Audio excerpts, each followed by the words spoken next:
A nation's turning point doesn't always come with noise or fire. Sometimes it begins quietly with a ribbon, a factory gate, and a leader who dares to say, "We will feed ourselves." Under Ibrahim Traoré, that sentence was not ceremony, but defiance, a challenge to decades of dependence that kept Burkina Faso poor while feeding others. Yet what happened behind those industrial doors would transform that phrase from a headline into a test of sovereignty. And it left even his critics wondering what kind of storm had just begun. What you are about to hear is not a tribute, it is a revelation.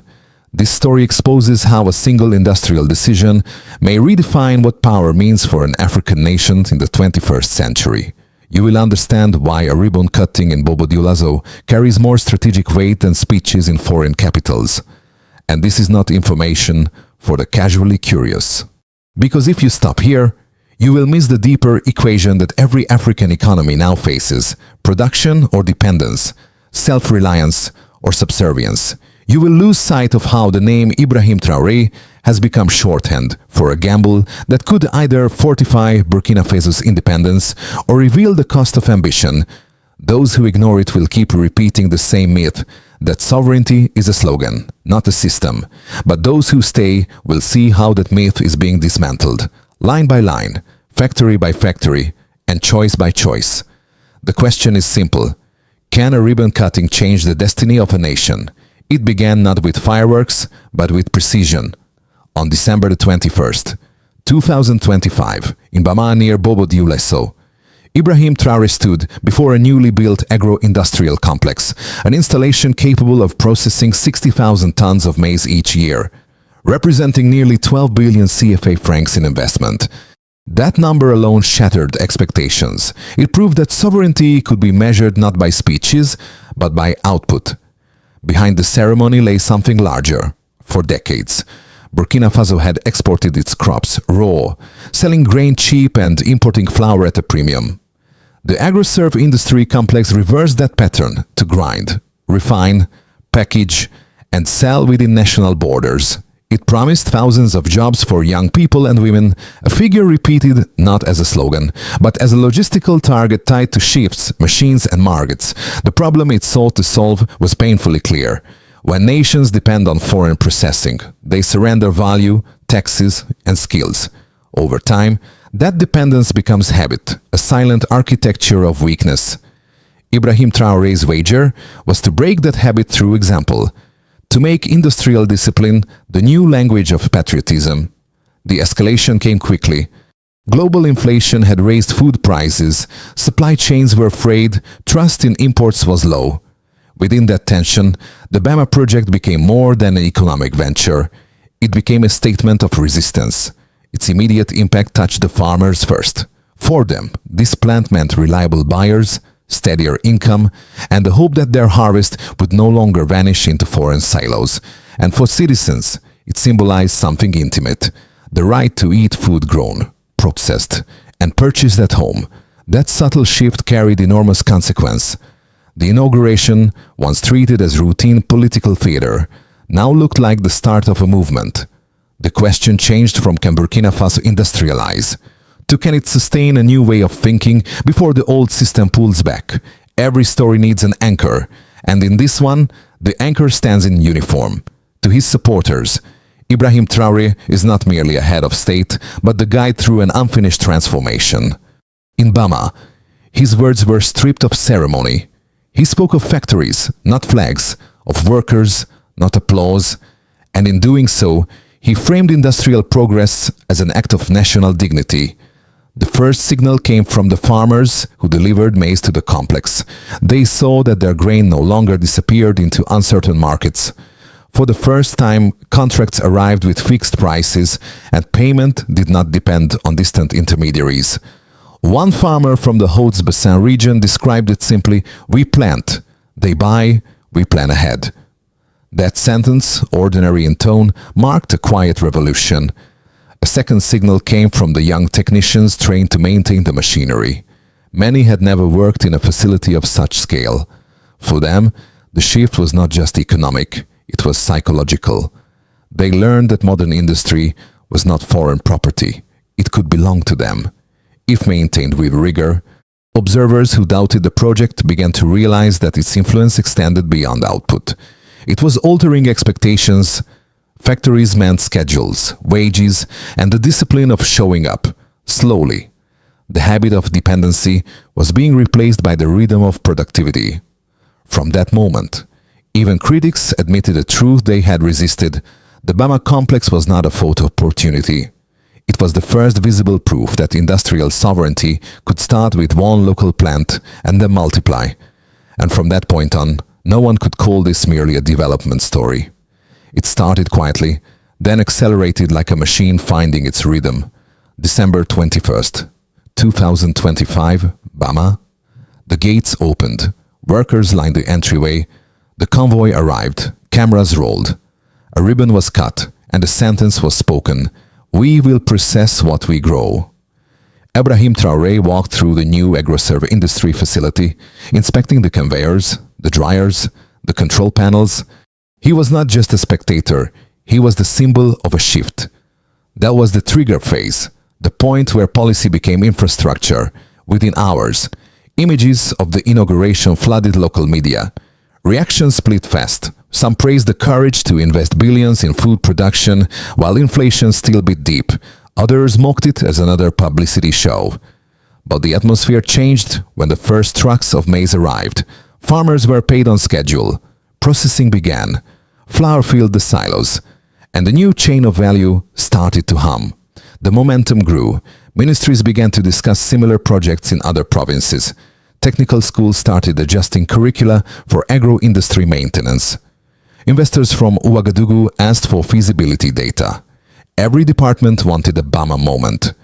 By early January 2026, the story had moved from local experiment to national headline.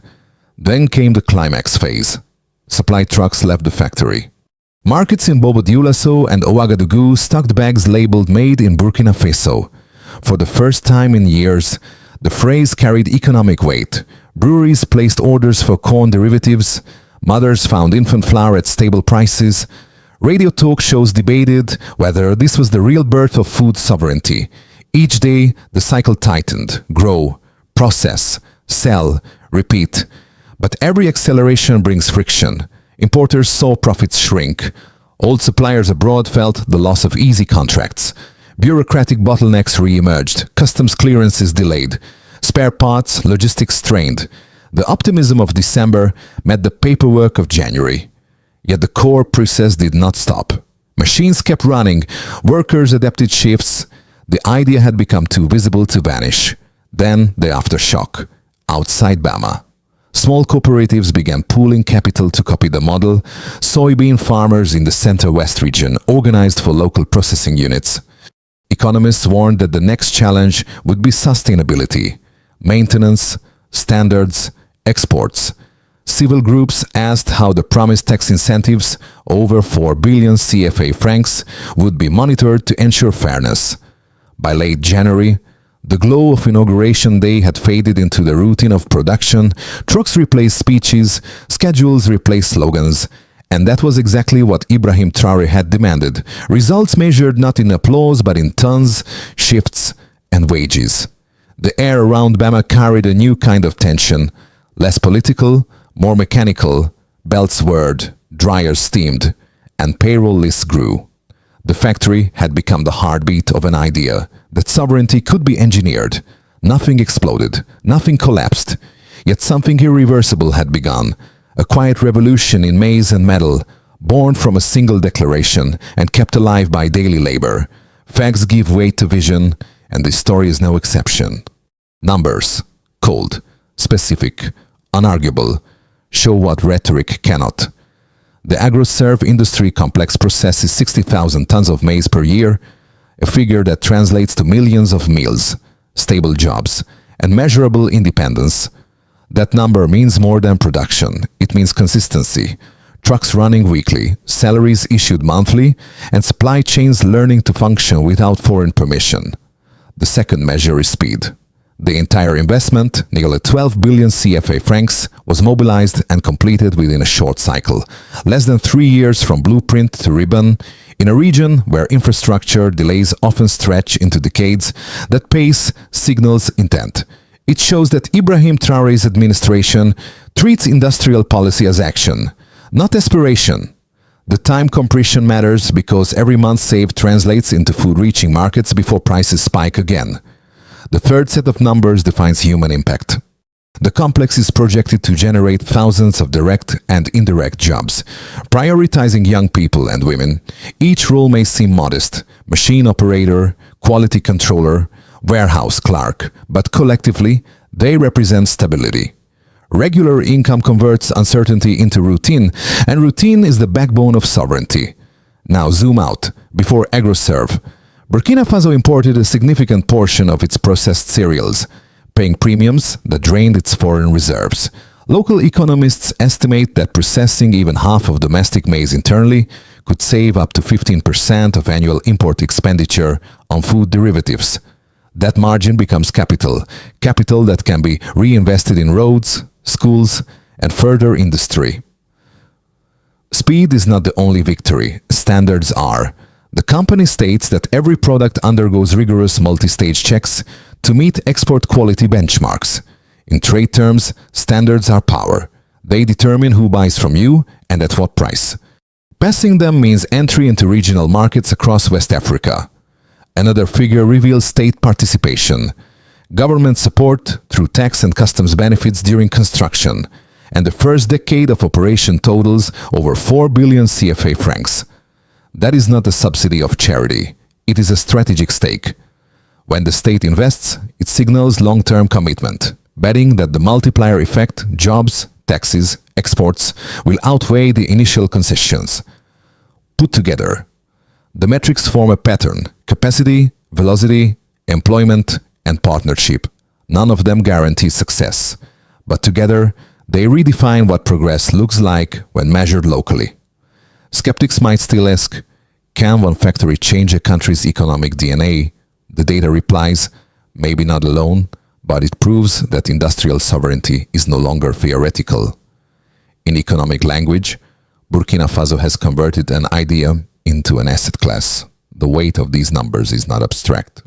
They are the scaffolding of a nation's argument that food security, employment, and pride can be engineered with spreadsheets as well as speeches.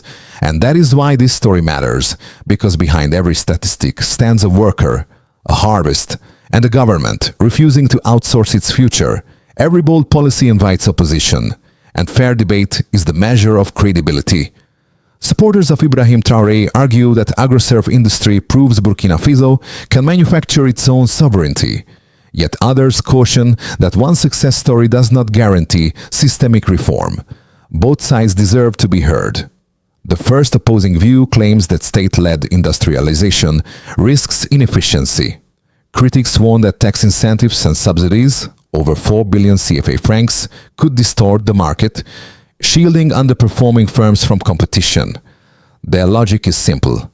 If protection replaces productivity, the model collapses once political attention fades. But this argument overlooks the transitional nature of Burkina Faso's economy. In nations rebuilding their industrial base, early protection often acts as a bridge, not a crutch. The measure of maturity is not whether incentives exist, but whether they are time-bound and transparent. The second viewpoint questions scalability. Building one agro-industrial complex is achievable. Replicating it nationwide is another challenge. Analysts point to limited infrastructure, high energy costs, and skill shortages. They ask whether rural areas can sustain similar factories without external financing. The response lies in the ripple effect already visible: vocational programs expanding, transport routes improving, and cooperatives forming. These developments suggest that replication is difficult but not impossible, especially when anchored by a functioning prototype. A third concern focuses on governance. When state investment and private profit intersect, accountability must tighten. Citizens have the right to demand audits, measurable outcomes, and clear standards for job creation. Yet that scrutiny should not be mistaken for cynicism. Oversight strengthens legitimacy. It ensures that sovereignty is not misused as a shield for mismanagement. In acknowledging these critiques, the government's case becomes stronger. No sustainable vision fears questions. It welcomes them as proof of relevance. The Agroserv experiment may not silence every skeptic, but it has shifted the argument from whether Burkina Faso can industrialize to how it will manage success responsibly. When both perspectives are placed on the table, the picture clarifies. Sovereignty is not ideology. It is administration measured in tons, transparency, and trust. And then something unexpected happened. The project stopped being about maize and machinery. It became a mirror.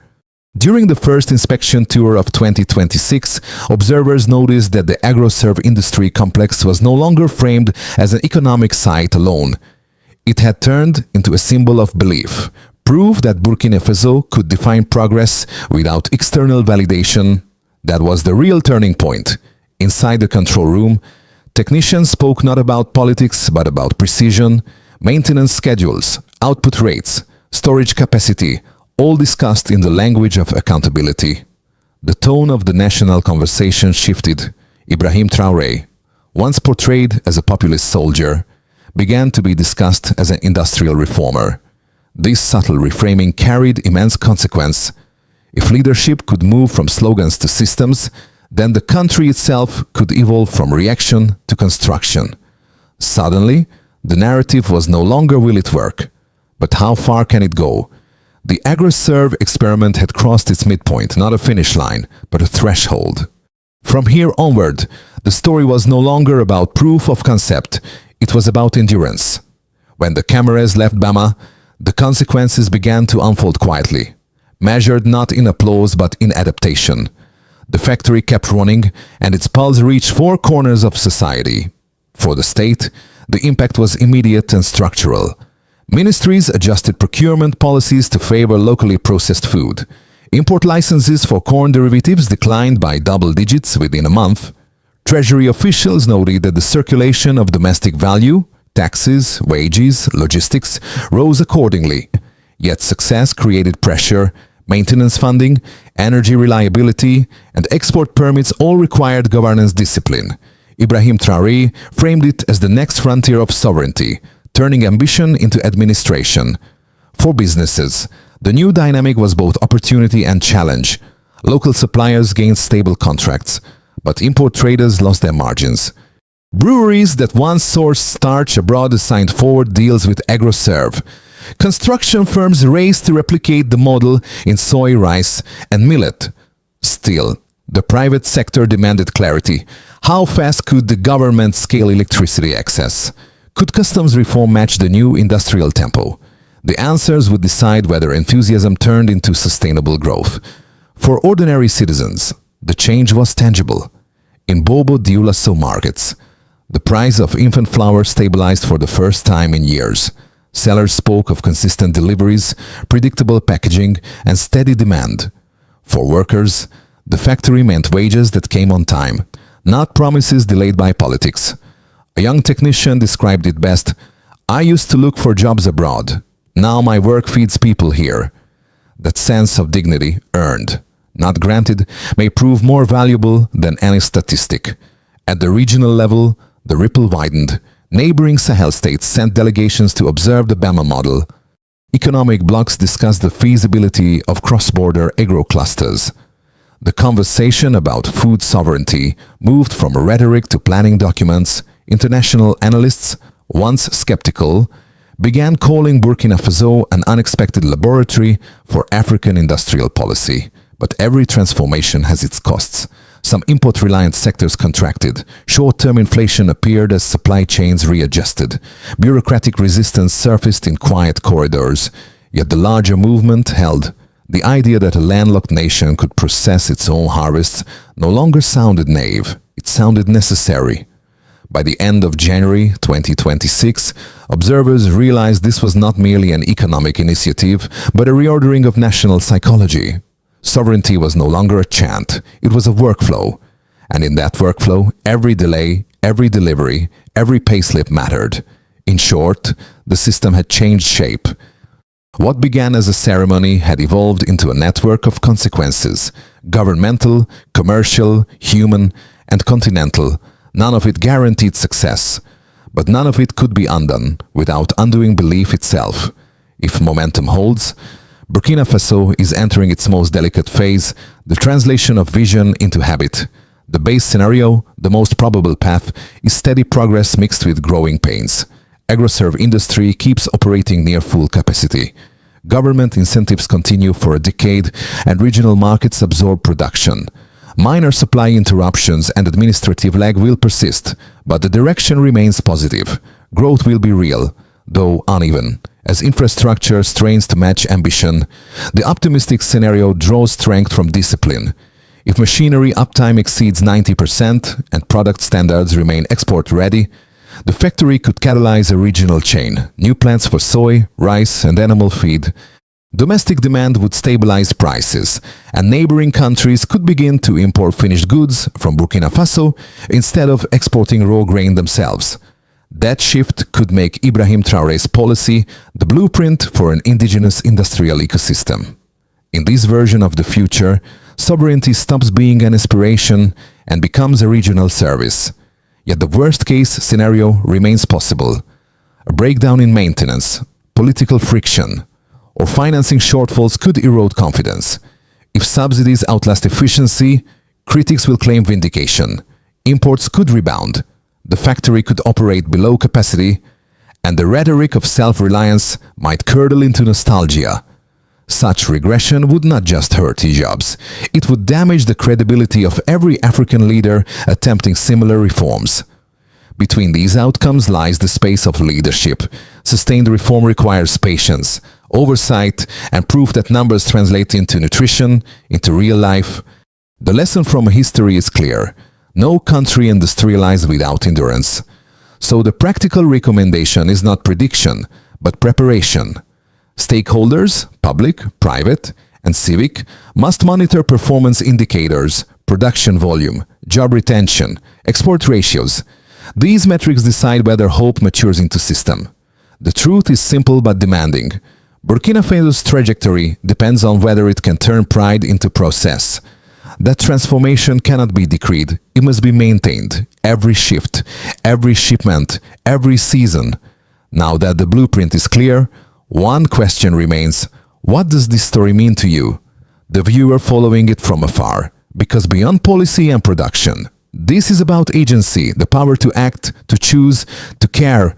If you belong to the first group, those already engaged in studying Africa's transformation, then this is your evidence that industrial policy is not theory. You can trace results, jobs, exports, wages, but vigilance remains crucial. Support the conversation with facts, not slogans. Demand data. Watch whether Ibrahim Traoré's promises evolve into predictable systems. If you fall into the second group, indirectly affected by regional shifts through trade, currency, or cost of living, this moment still touches you. Every nation that processes what it grows strengthens the region's resilience. It stabilizes markets, reduces import shocks, and slowly rewrites the economic map you depend on. Your preparation is awareness, follow supply changes, anticipate new opportunities, adapt to a different rhythm of exchange, and if you are part of the third group, well, those who usually stay silent or believe this doesn't concern me, remember that silence too is a position. In a world where food, energy, and stability are interlocked, disengagement is vulnerability. At minimum, stay informed, because knowledge is the first line of sovereignty for citizens as much as for states. Whether expert, participant, or observer, your attention matters. Understanding this shift is not just intellectual, it is personal, because when a country reclaims the ability to feed itself, the lesson extends far beyond its borders. Solutions cannot remain slogans. They must become structure. After the applause fades, what matters is execution. Who acts, when, and how success is measured. Step 1. Government and leadership. The state must maintain strict performance auditing for all public-private projects tied to industrial sovereignty. Energy reliability, logistics upgrades, and maintenance cycles must follow transparent metrics. Annual reviews should be public, not ceremonial. Ibrahim Traoré's administration can reinforce credibility by publishing production and employment data quarterly, turning openness into power. Step 2. Private sector and cooperatives. Businesses need predictable regulation. Incentives should reward verified efficiency, not proximity to politics. Agroserv Industrie can serve as a mentor hub, training local suppliers, sharing maintenance expertise, and supporting small processing units. This networked model will turn one flagship factory into many functional satellites. Progress will be measurable through the number of regional suppliers meeting export standards within 2 years. Step 3. Citizens and communities. The most durable sovereignty grows from participation. Encourage youth and women to pursue technical education. Create savings groups to invest in microprocessing and integrate local nutrition programs that use domestic flour and soy.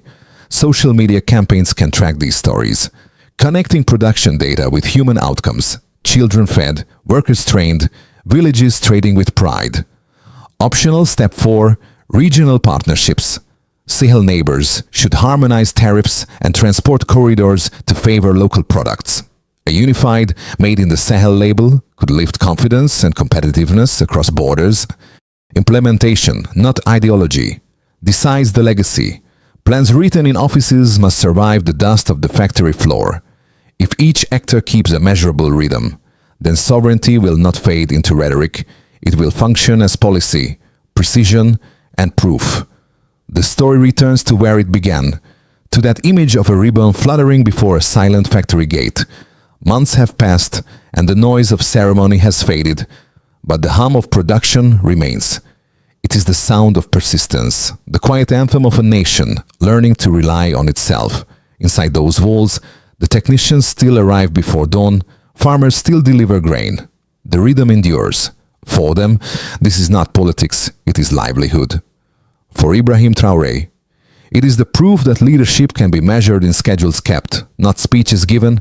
From that December morning to this new year, Burkina Faso has crossed a threshold of consciousness. What was once seen as ambition now feels like necessity. The journey from dependency to discipline has no shortcuts, only repetition.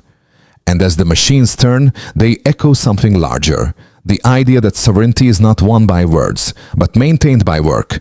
The meaning of independence, it turns out, lies in the ordinary, in hands that build, in shifts that continue, in meals that no longer depend on ships from afar. A nation's dignity is not inherited. It is manufactured every single day. If this story moved you, let it stay with you a little longer. Every listener, every reader carries a different feeling, pride, curiosity, even doubt. All are welcome. What matters is that the conversation continues. Because what is happening in Burkina Faso is not only its own story, it reflects a question every society must face. Who controls the value of our work? And who benefits from our harvest? If you believe others should understand this moment, how Ibrahim Traoré turned an inauguration into a national test of courage, share it. Let more people see that sovereignty is not theory but practice. Share it not for applause, but to remind others that Africa's transformation is built one decision at a time. And if you have thoughts, hopes, or criticism, add your voice. Dialogue is the foundation of self-reliance. What do you think is the next step for nations seeking to stand on their own? Because none of us stand alone in caring about this. The story of one country's renewal belongs to all who still believe in building rather than waiting.